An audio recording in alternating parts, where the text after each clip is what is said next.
Our next session is really exploring with a couple of our speakers how we bring about this in reality.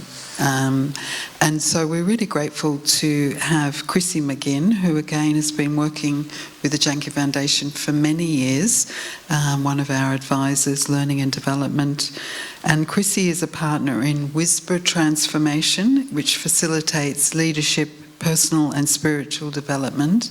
She's also a spiritual companion and a trained interfaith minister, and our learning and development advisor, along with her husband Richard, who's down there. And Richard and Chrissie have, for many retreats, any events, really helped us think through our learning objectives and how we deliver things. So we're extremely grateful for all your input and support over the years. Over to you. Sound okay? Yeah. We've called this session Creating Conscious Caring Cultures because Mike's outlined very much the importance of the way the whole system works. But as Sarah's just said, the challenge is how do we actually make the difference? And the difference, I think, is made by the way that we create the conditions to create a conscious caring culture. And the two speakers we've got next for you are going to both do a very short presentation and then are going to have a conversation about how this can be possible. So I'd like to introduce you to two quite amazing people here. On my left, I've got Dr. Mary Prendergast, and she's a director of nursing responsible for innovation and research at the Nursing and Midwifery Planning and Development Unit, South East Health Service Executive in Ireland. She specialises in the training of nursing, support staff and service users in quality programmes, practice development and organisational change. She's introduced a restorative conscious caring programme for staff, which leads to accreditation for healthcare centres and hospitals if they can demonstrate a sustainable culture of self-care and conscious caring. The programme explores peaceful working environments, collaboration and caring leadership. Mary is a founding member of a group to promote and facilitate the development of compassionate care and compassionate networks in Ireland. And here on my right, I have Wilfred McSherry, who's a professor in nursing, working in the Department of Nursing School of Health, Science and Wellbeing at Staffordshire University and the University Hospitals of the North Midlands NHS Trust. He's published extensively, addressing different aspects of the spiritual dimension in nursing. In 2010, Wilf led on a piece of work for the Royal College of Nursing, exploring members' perception of spirituality. In 2012, he was made a Fellow of the Royal College of Nursing for his unique contribution to nursing in the areas of spirituality and dignity. And so we're going to start with Mary. Thank you all. I'm very pleased to be with you this morning, and thank you to the extended Janke Foundation for the invitation. It's always a pleasure to speak with Will. So you might say, what is that picture behind me? And that is my hometown in South Tipperary called Feathered. It's a medieval town with its stone walls, and it's where I learned about community, where I learned to share, to care, and learned from the inspirational people around me. So there's an old Irish shanachal which says, "On digant misha, on á tarugtu," and it really means the where I am is intimately connected to the who I am. So next slide, please. So today my purpose is to outline to you really about our training and education that has been really part of a compassionate practice for many, many years. And we can possibly go to the next slide now. And so I am a nurse for 42 years. I've been in the service at many different levels in my lifetime. I started at neonates and ended up in midwifery and loved it, and went on through many service levels in the organisation. Sometimes you don't see that today, but it's giving me a circle. Just like those stone walls in my hometown, it's the circle of life. And now I was leading, when this programme came into place, in Cashel and County Tipperary, where we have end-of-life care. So we all come into this life with an in-breath, and we leave it with an out-breath. And I just wanted my years in nursing to produce something that was instinctively donated to the staff themselves, the people who run these services, the people we care for. So our aspirations were not lofty at all. You can keep going with the slides there, down to the end. I really wanted something really practical. We had been involved in compassionate practice for so many years. And really, ultimately, we wanted to give practical support to our staff. So when we're talking about caring, self-caring, and putting in all these programs where staff are taught how to care for themselves, I'd like to say to you, we want to care for you. We value you. We want you to be empowered and inspired and stay with us. And we needed that to be really, really practical. So we introduced a lot of dynamism into what we do. The first thing we thought about, well, if you know and understand your brain, and you understand about your limbic system, and you understand about how meditation might work for you, or if meditation doesn't work at all for you, what works for you? What are the abstraction and distraction techniques that you can use to help you to stay with us, stay well, stay included, stay inspired, and stay cared for? So at the end of all of this, well, I said to myself, well, the hospitals and the community care areas are not going to invest in this really unless they get something back. You know, it costs money to release staff. It costs money to backfill them. It takes time and energy. And so I introduced an accreditation system that I thought would help and support the organisations to do these things for their staff. But in hindsight, it really was an assessment when I look back on it. Because I was very fortunate to have set up a number of standards that they had to comply to. But the individuality of how they complied with those standards were amazing. So I was fortunate to have Chrissie and Richard come as assessors on the programme, and I'm sure they will share in discussion the things and the actions that happened as a result of this. Because, you know, when you're asked, how do you do this? Where does this fit? How does it apply to my staff? What do they think of what we're supplying, and how can we introduce or change it for them to help and support them? So the next slide, please. So for many years, people who know me in Ireland would know about the compassionate programs that we've ran internationally over many, many years. And we had developed a compassionate practice program that was really, really good in many aspects of its care. And we had worked externally with other organisations to help and support us with our diversity and our cultural framework and how we saw and viewed compassion. We had worked with the University of Leeds, for example, on developing practice development units. When we didn't have Irish standards, we introduced the Australian ones and worked with those for many years from New South Wales.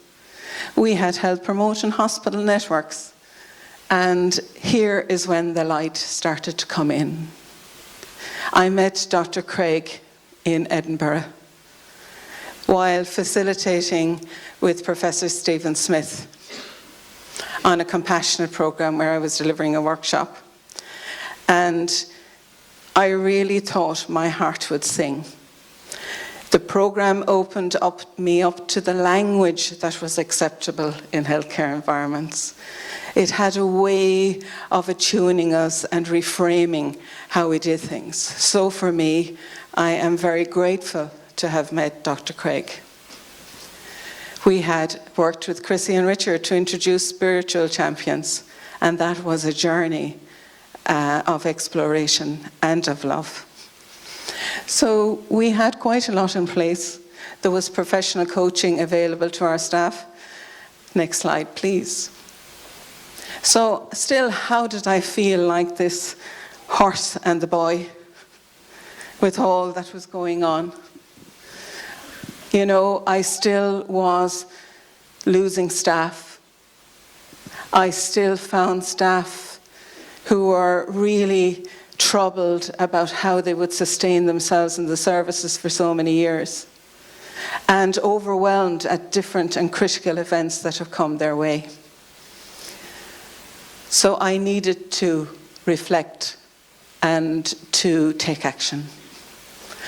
Maybe a little bit of compassion and care for myself and for others around me. Next slide, please. So this is the long version of what you'd like to say restorative conscious caring is about. But here is what I would like to say. It's an integrated, solution-focused, therapeutic intervention. And this here lies the value of it, because it has a therapeutic nature. And we can look at what is happening and match it through a compassionate lens as to what needs to be done. It offers us the support of 3 invitations. The first is not always to believe our critical thoughts. When we have critical thoughts, we almost always come out on the negative side of that. So we may or may not believe our thoughts. To pause and reflect, the second invitation, to be present to ourselves, have an awarenessing of what is happening and going on in our lives. And the third one is the invitation to use love and humanity and compassion in our hearts, to see things through that prism and that lens.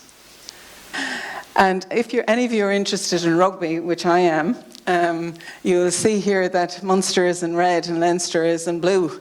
And I'm a Munster supporter. We're not doing very well these days. But however, when I got the funding, I was in my directorate role doing this program in my own home hospital, and word spread. Other hospitals wanted to do it. But to do that, I had to be released from my role as director. And so I sat down one evening and put a brief proposal together, not thinking it might go anywhere. And lo and behold, I was released to do it. So there is a sense in me, you know, that if things are meant to be, they will meant to be. And we set up 17 sites around the Munster-Leinster area. 9 and to almost 10 of them now are accredited sites. So here people have committed to this ongoing process of restorative conscious caring. Thank you. Next slide. So restorative conscious caring is really based in neuroscience, psychology, physiology, and counseling principles. And you know, it has refocused our attempts to bring resilience into focus again, to understand the stresses and stresses that are in everybody's life, and what challenges them, and what nourishes them, and how we support them. Responding to actual stress and helped us to understand our survival instincts. And you know, we have a huge creative brain. We are the only mammals capable of worrying about something that will never happen. Our prefrontal cortex, our neocortex, shrinks in when we get stressed and prevents us from accessing all that wonderful information we have that we can share with others. So it promotes an authentic awareness of how we manage and cope with certain triggers. So the next slide, please. So I would say this practice is unique. And I would say that, wouldn't I? But I think it hears, so it's listening. It holds, so it's supporting. And, you know, it heals. And we don't like talking about healing in healthcare, even though this is what we do all the time. So I think this is an opportunity for staff to be heard, to be supported, to be empowered, to be held, and to be healed sometimes. This is why the therapeutic intervention is so important. So we have found that in our system, during the COVID crisis, many of our staff felt that they were better prepared for what was coming down the road. So I would honestly think and say to you that it is a preventative program. Next slide, please. So here are the areas that it's useful. You know, I heard Michael talking there about the compassionate leadership programs that are going into our undergraduate level in Ireland. And I would so too say that they're in a lot of the healthcare professional areas. I would say that anybody introduced to any new area should undergo an induction in the program. As part of our agenda of well-being, and we talk about well-being like it's something different today. You know, it's like how we manage ourselves, our awareness of ourselves. So any area that it can help in terms of intervention, whether it's a critical situation on your wards, whether it's a legal situation you're dealing with, whether it's a fatality or not. We have people caring for people, and we need to have open hearts and minds at how we do that. So we use an awful lot of techniques, some of which Michael have already introduced you to this morning. Next slide, please. So here are our collaborations, and I think this is the one thing about organisations. We have huge collaborations, and we have them with links with our nursing bodies and our international partners. But the one thing I feel about this practice is we need to take it back. We need to take it back to the individual. We need to invest in people themselves. So as you can see, we have international accreditation for a number of things, and ever before we were doing mindful retreats and associated adventures. So next slide, please. So process of intervention for me was very easy in a sense because we had the compassionate program running. But I would say introduction over 2 hours was helpful. I would say the 12 steps of restoration, which talks about everything that can help and support you in any way staying in your role. It introduces you to mindfulness-based stress reduction, but it also introduces you to the compassionate footprint and what we bring every day into every engagement we make with people. The kindness, the thoughtfulness, the understanding, the knowledge, the skills. All of those things. And at one point we had the compassionate footprint on everybody's door. But unfortunately COVID got rid of a lot of these notices. So here we do 4-day program. They're each individually assessed, and we really talk about the connection between peace in our hearts, peace in ourselves, peace in our souls, and how we can share that in a way that's beautiful. So other trainings are in the system as well. I think the inspirational transformational leadership for me was a big one, because we have to be open, staff have to be able to speak up, to say how they feel so that we can put in the right versions of what we want our services to look like. So in place at the moment we have a Champion's Wellbeing Agenda. So the champion comes along and says, my staff is down in that ward, 8 today. How do we work at this? Because when we don't get the basics right, you know, how does that influence how we care, how we share? We have Champions Pathways that looks at each intervention a champion can make along the way.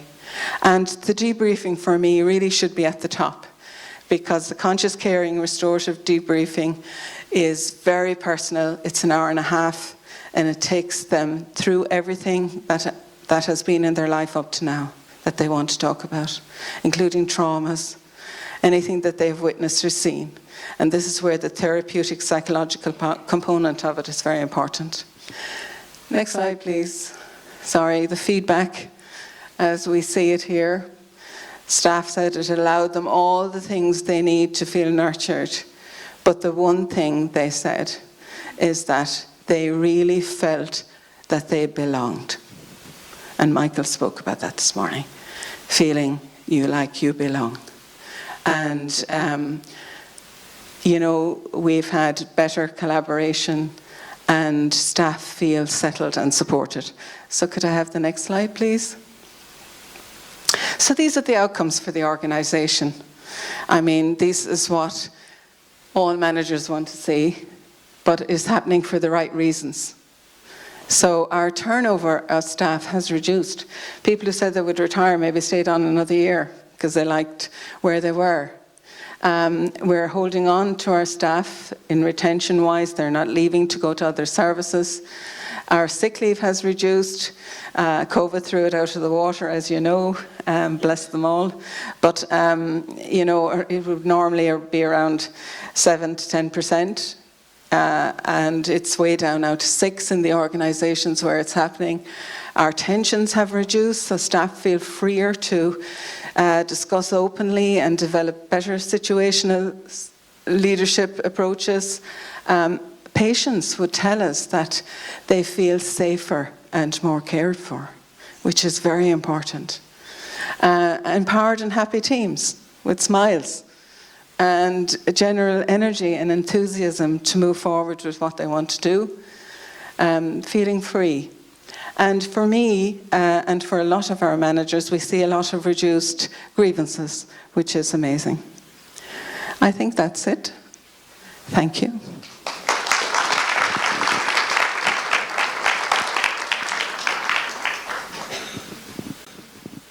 I promise you, I'm not going to burst into song.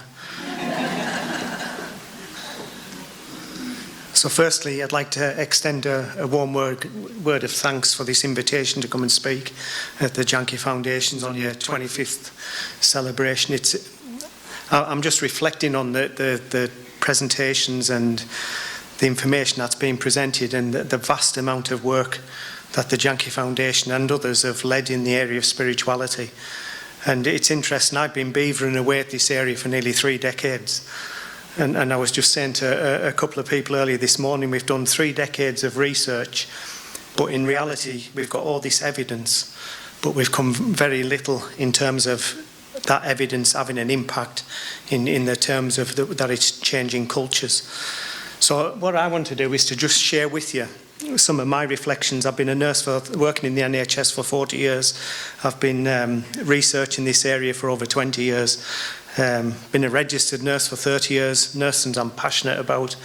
I've been in education since the mid-90s, and I've seen some major transitions in the way that our NHS services are organised, the way they're provided, the relationship between health and social care. And we're in a massive state of transition, I would say, at this moment. And for me, 2 of those core concepts that need to be reinstated, they've always been there. Compassion, spirituality, dignity, care and caring have been foundational to our caring services, our history, our evolution. But I think at this time we've got to really make them more explicit, more integrated in terms of our care delivery. So I just want to reflect on three areas. One is human dignity, one is spirituality, and then the next thing is, how do we make this happen? So what is human dignity? Of reports and investigations that are being conducted right across our health and social care system over the course of nearly 2 decades. And the last picture, the last report that was presented in the middle of that slide was Robert Francis's report into the Mid-Staffordshire NHS Trust. And sadly, I need to update that slide because despite all the learning, the investigation, the recommendations that were presented to us from that report. We've had other similar investigations happening. So Robert Francis made an excellent observation. So if we can go to the next slide. So the final one was the Mid-Staffordshire. And I think if every organisation implemented this first recommendation, we wouldn't be having any more of these investigations, because this is what he said: the patient must be the first priority in what the NHS does. Within available resources, they must receive effective service from care and compassion and committed staff working within a common culture, and they must be protected from avoidable harm and deprivation of their basic rights. Take out that word basic, put the word fundamental and essential, because there's nothing basic. What Robert Francis was highlighting, this is all about people, it's about relationships, it's about connections. And as Michael has said, these are what develop cultures. These are what develop toxic cultures. These are what develop cultures of support, of affirmation, where people can flourish and grow in terms of compassion. Next slide, please. Because at the core of all of this is human dignity. How do we treat each other? How do we preserve each other's dignity in a compassionate and person-centred and holistic way? Now, this isn't my work. This is work undertaken as part of a European project. And this, rather than calling it types of dignity, I would call it the 4 notions of dignity, as Nordenfelt and Edgar have titled one of their articles. Because what they're saying to us is that first notion of dignity is the dignity of a human being. And every single one of us have got these rights as a human being. We've got the right to dignity. Then it's the dignity of personal identity. I laugh with people. I've got an identical twin. If he walked in here now this morning, you wouldn't recognise the difference. He's a professor in nursing as well. But we're unique. We're individual. What he values, what his beliefs are totally different to mine. So despite our physiological, genetic similarities, we are different. Dignity of merit. Now, there's a lot of books written. This is one. And when you look at the theories of dignity, the models of dignity, this aspect of dignity, this notion of dignity as a dignity of merit is contested. And when you look at the list of descriptors in that aspect of dignity, you can see why. It's not about people's status in society. It isn't just about what's in their bank balance, what's on their CV. So there's a concern that if we just look at that list and implement that type of dignity, it could imply some people are more deserving of dignity than others, and that's not the case. So it's a contested aspect of dignity. I'm really interested in how we care for people living with dementia. And I'm saying, don't throw this notion out, because that enables me to build up a profile of that person, their life, who they were, what's important to them, what their values are. So for me, it's got to remain. And then the final one is dignity of moral stature. What people believe in, what are their values, what motivates them, what are their moral principles, their guiding principles. So this is one approach to dignity. There are others. Next slide, please. And the NHS, well, the Department of Health back in 2006 launched a campaign about the Dignity in Care campaign, trying to create health and care services where dignity is at the heart of this. And when we look at this list here of these 10 dignity do's, it's very similar to that compassionate leadership in terms of what we're trying to achieve, in terms of breaking down barriers, preventing silos, getting people to work in partnership, in equal, in terms of equality, and being treated fairly with dignity. Next slide, please. So for me, when you look at these definitions of dignity, spirituality has got to be a core component. And there are different ways we can present models of person-centred care, holistic care. Normally it's presented as a pie chart with 4 quarters: physical, psychological, social and spiritual. For me, that's fragmentary. It's reductionist. You don't get a sense of how people, all these different aspects of a person, work in synergy, in harmony. So this is a model I created, and it has been contested, has been challenged, and people are saying, how dare you put spirituality or anything at the centre of this? But for me, if we remove this, then what are we left with? And we've had some challenges with our Nursing and Midwifery Council in the UK, because they present our nursing profession with a biopsychosocial model rather than a spiritual. The word spiritual doesn't feature in our code of professional practice, so that's something that's got to be redressed. Next slide, please. So I've been privileged in my 20, 30 years of looking at this concept to lead a number of projects, and one of the most important ones I've led in my academic career was what we call the EPIC project. So this was a European funded project. I've given the website to the project on this slide, so please access it. And as we worked together with 31 nursing and midwifery educators from 21 European countries to develop a standard around spirituality and spiritual care.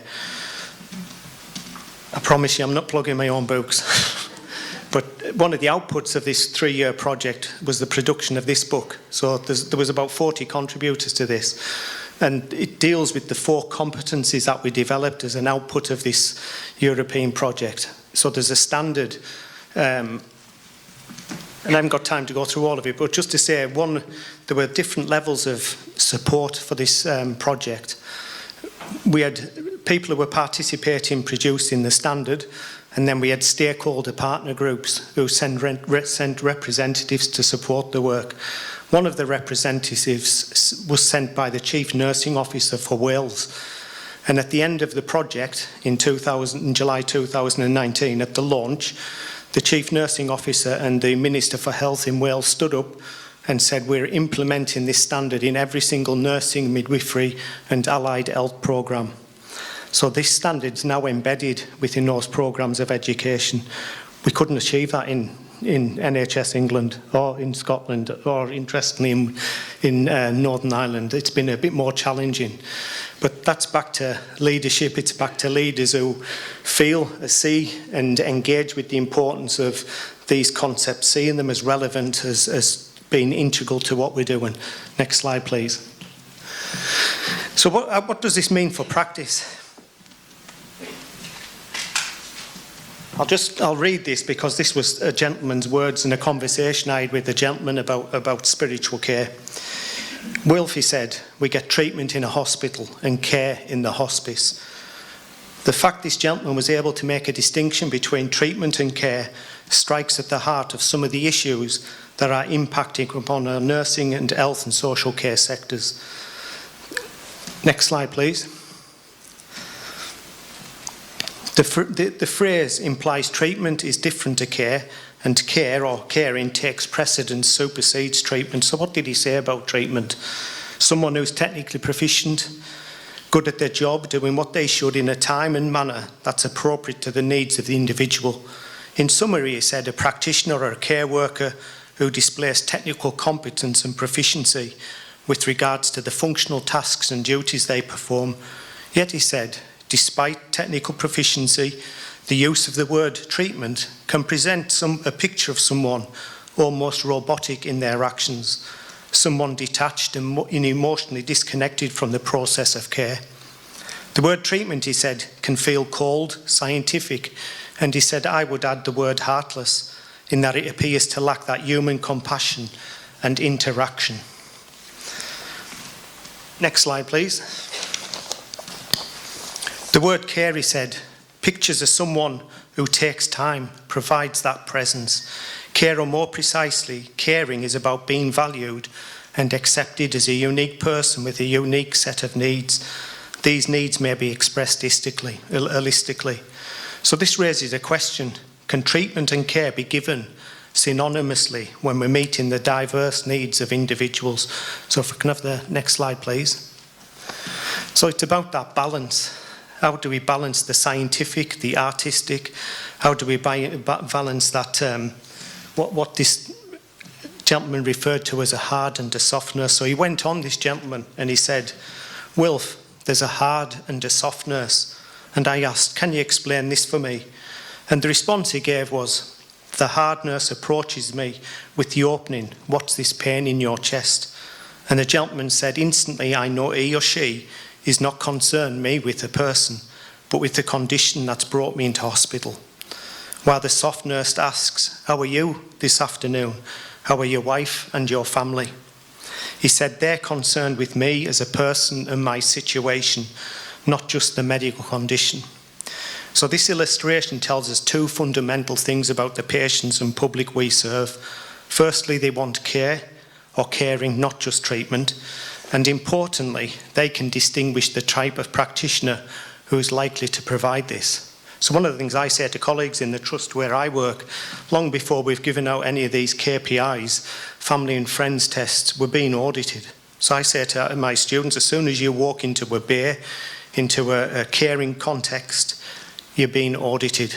People are looking at attitudes, values and behaviours. So if we can have the next slide, please. So this is what is referred to as, from Avi Chokhanov's work, who is probably the most eminent scholar around dignity and dignity-conserving care, because what he tells us is, A, positive attitudes lead to positive behaviours. Our behaviours when we're dealing with people should always be compassionate. And as Michael's alluded to this morning, the way we do this is through dialogue. It's not a dictatorship, it's not that top-down approach in terms of leadership, because that isn't leadership. It's about a dialogue and exchange. Next slide, please. So somebody once said to me, "Wilf, when will you stop talking about dignity and spirituality?" I said, "I'll stop talking about it when we've no more claims around poor standards, no more reports highlighting failings in care, then I can retire." And the other thing I might retire after is if we get the word spiritual back into our NMC Code of Professional Practice. Thank you.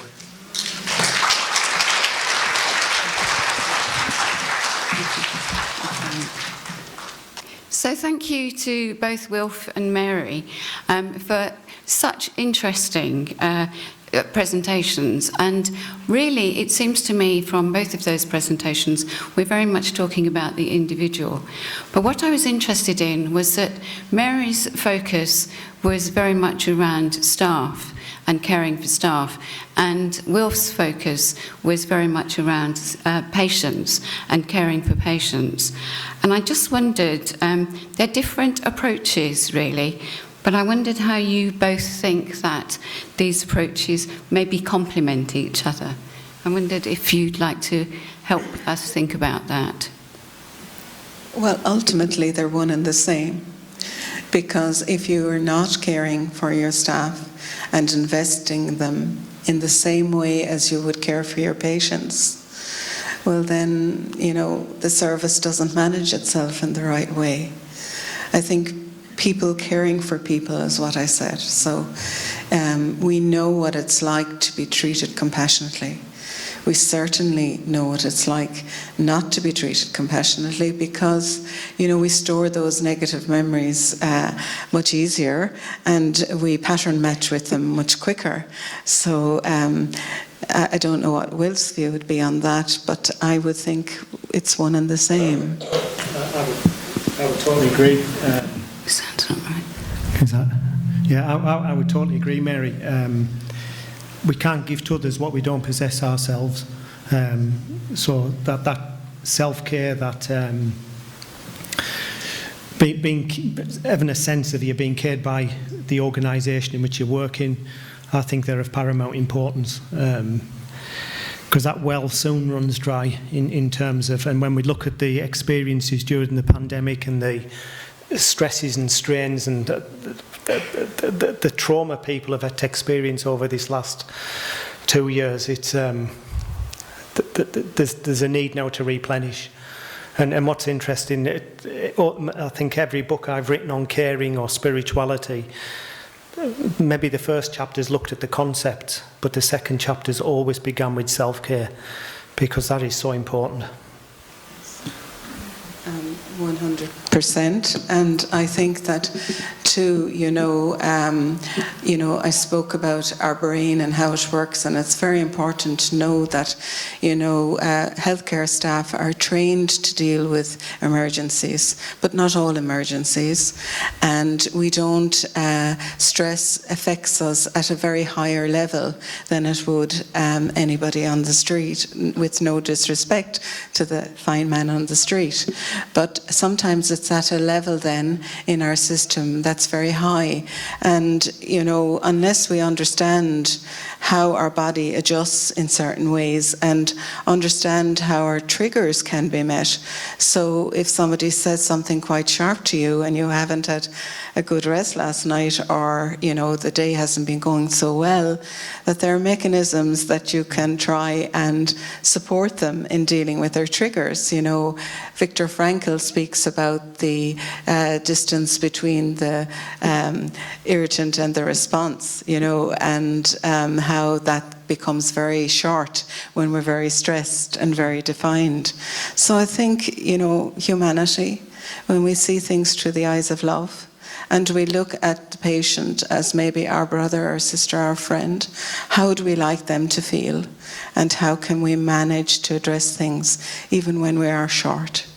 Yeah. Thanks very much. I'd like to just touch on Wilf talking about spirituality, because it's and the model that he shared with us there, because I think that is a fundamentally different approach from the way that healthcare is often thought about. So can you just talk to me a little bit about how we can integrate spirituality more into nursing practice? So I think part of the catalyst for the EPIC project was the fact we were aware that, so there's been a group of us, there was a small group of 6 of us who've been working together since 2004 right across Europe, from different European countries, and we recognised at that time that there was a clear gap. If there was an educator in a university or in a school of nursing or a department who had an interest in this concept, then there was a possibility it could be addressed within that programme. The reason why we launched the EPIC project, so it wasn't just launched, there was nearly over a decade and a half of research that's underpinned the application to get this European funding. But what we recognised is we needed a more strategic way to get it integrated, rather than just leaving it to chance. If we could develop a framework around which this could happen, then that would be a possibility. So like I've said, in Wales, the EPIC standards 4 competencies. Competency 1 is recognising spirituality within myself. Competency 2 is recognising it in another person. Competency 3 is about how we assess it, how we implement and prepare. And then the 4th competency is how we evaluate it. So it's very much around the nursing, that systematic process. So that's what we've tried to do within our programmes of education. And as an outcome of one of the major outcomes of the project was to set up the EPIC network. So we've got about 140 members internationally. We've been meeting and sharing best practice and looking at ways how we can develop and integrate this standard. So that we feel that that's a better way than just leaving it to chance. That's interesting, Wilf, that you're talking about standards there, because I know with the programme that Mary uses, some of it is based around the values in healthcare package that was talked about earlier on, that the Janki Foundation actually published so many years ago now. But I'm interested in how you see spirituality fitting into that programme, Mary. Yes, well, sometimes in Ireland, speaking about spirituality can be very, very difficult. Not for personal reasons for the individual, but because it's connotations in different ways to different aspects of religion. So to be really honest about it, it was a difficult conversation, even though we are connected at many levels in the conscious and unconscious fields. And I think when we brought Chrissie and Richard to us with the values surrounding spirituality, and had a deep and insightful conversation about that, about awarenessing rather than thinking, being present to. And I think it was really, really successful. And I said in my presentation there that, you know, the light really came to me when I did the values in healthcare, because it's the conversation about finding the peace and the calm in your heart. And if it's in your heart, it will transfer to others in their daily lives. We're human, we're not robots. You can't plug us in at the door and program us. But, you know, there's a lot of things that we can consciously do to restore ourselves and to restore others.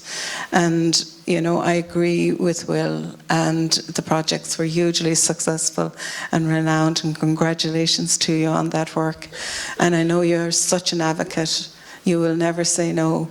And I applaud you for that, Will, because we need you, people like you. We need to have people talk about what we can do in the present, what we can do now, how we can take action, and evaluate how we're doing that. That's my feeling and my view. Thank you. Lastly, I'd just like to ask you both, how do you manage to keep yourselves going and to be still so enthusiastic about what you're trying to do? After you, Mary. Well, you know, the Japanese have a process that they called Ikigai. Don't ask me to spell it, but I think it's something like Ikigai. And it's about living well and healthily. And it's connected to a number of things which are very important to me in my life, which is eating well and eating only enough, to be present to what is happening in your life, to surround yourself with nurturing family and friends, to be connected to something, nature, the sea, whatever it is. And we know, you know, our alpha waves slow down when we're very near water and nature. And to love what you do. And if we love what we do, they say you don't work a day in your life. Well, I'd like to think I have worked a day in my life. But yes, I think nature, my faith, my family, my work are sacred to me, and to belong. And I feel I belong in a community of beautiful healthcare professionals, and I'm very grateful for that. Thank you. Do you want to add something, Wilfred? I don't think these are in any not in any priority of order. Family, friends, my faith is fundamental to who I am and my identity. I'm a beekeeper.